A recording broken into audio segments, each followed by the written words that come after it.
covering Northern California.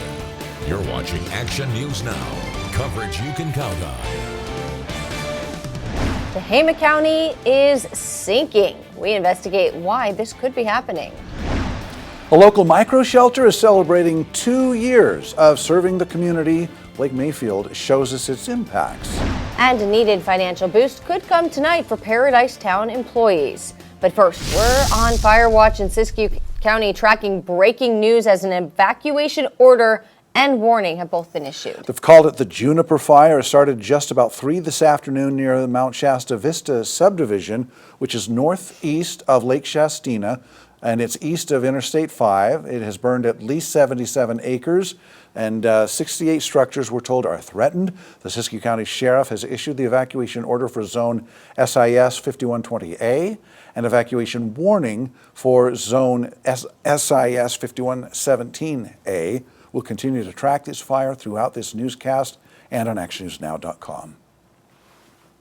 A live look now over the fire area from Alert California's Lake Shastina camera. So we are seeing smoke.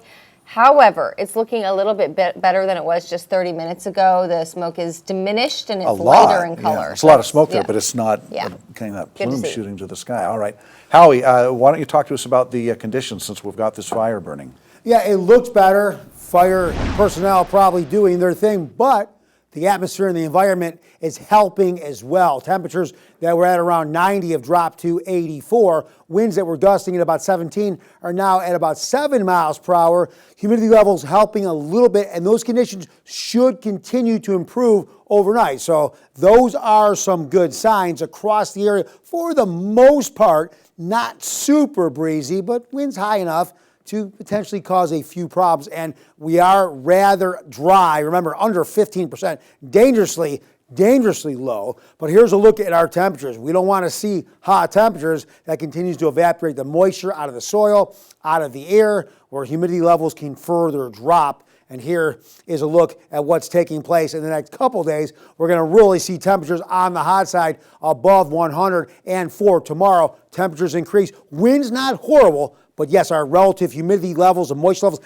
down. That's not too good. But still, with soil moisture the way they are and winds, fire danger still going to be on the low side, but we're really heating up. We'll talk more about that coming up in just a few minutes, Alan. Thanks, Howie.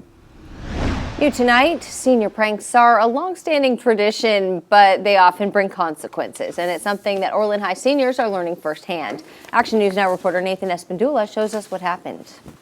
I was like, dang, our class is pretty scary. I mean, I didn't even know we were going to do all that. According to the Orland Unified School District Superintendent, some seniors at Orland High School took this year's senior prank way too far. Several students at Orland High today told me that windows were broken in classrooms, vandalism, including derogatory language, occurred throughout the school, and that livestock was even brought on campus. There's a lot of stuff done here that I think it was funny. There's, some sticky notes on the windows and stuff like that. But once I learned about what they actually did the next day, it was pretty crazy. I didn't think anybody had that in them. And as a result of the senior prank, the superintendent for Orland Unified School District told Action News Now that the seniors here at Orland High School have lost their senior rally, senior sunrise, and colored dance. The superintendent also told Action News Now that despite the many privileges lost by the class of 2025, seniors who weren't a part of the senior prank will still be able to go on their senior trip, but those who were involved will sit that event out. I think it was pretty fair, honestly. I mean, we put a snake in the classroom, so I thought it was pretty fair. In Orland, Nathan Espandula for Action News Now. The vandalism happened May 21st. The superintendent told Action News Now that moving forward, he plans on publishing regulations for senior pranks with clear consequences. A slow but steady sinking of the ground in Tehama County is raising red flags among local officials who warn that the consequences could be serious, especially for farmers. It's called subsidence, and it's hitting the county's central region. Well, as groundwater is extracted from below, underground pockets of empty space begin to form, which leads to a gradual sinking of the ground on the surface. This could weaken the ground and possibly damage structures as well as streets and even bridges. Most affected are farmers. One day may need to cut back on the reliance on groundwater. Puts a burden on them. Okay. There's no question that anytime you restrict free pumping of water out of the ground, you create a financial burden on agriculture. Jensen told Action News Now that subsidence takes years and sometimes decades before its consequences show up. Jensen is scheduled to present a detailed overview of his findings at the Tehama County Board of Supervisors meeting on June 3rd.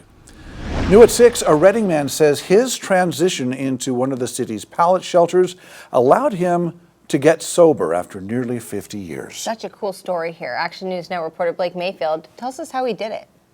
This place saved my life. After living on the streets of Reading for many years, 62-year-old Freddie Geiner says his tiny home has given him another chance at life. He'll be 63 this September, and for the first time since he was 12, he plans on being sober for the occasion. I wanted to take care of the things that I really needed to take care of that were more important by far than any use of any drug. Geiner is one of 8 people who are currently living here at the South Market Micro Shelters community, celebrating his 5th month being here on the village's 2nd anniversary. I'm going to die sober. I don't want to die high. Geiner says being able to reconnect with his family, and specifically his grandkids, were his main motivations for getting clean. His 64-square-foot tiny home comes equipped with a bed, air conditioner and heater, and enough room to store his e-bike. This is part of the process of changing your neighborhood and giving the people in it who had no hope, hope again. Reporting in Reading, I'm Blake Mayfield, Action News Now. Residents can stay for up to 10 months at a time at the South Market Micro Shelter community. Chico police arrested a woman who they say illegally sparked multiple fires near businesses on Forest Avenue this morning. Chico firefighters put out 2 small fires about 50 feet apart from each other about 8 a.m. Police say that officers saw the suspect, Jessica Lopez, nearby and say after investigating, they arrested her for starting those fires. The fires did not damage any nearby businesses or buildings.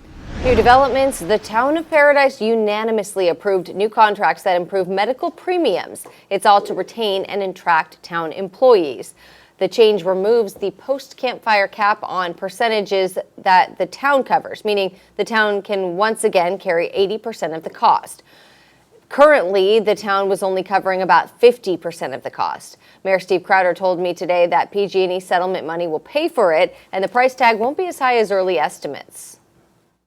Is it correct it's going to cost more than $7 million a year?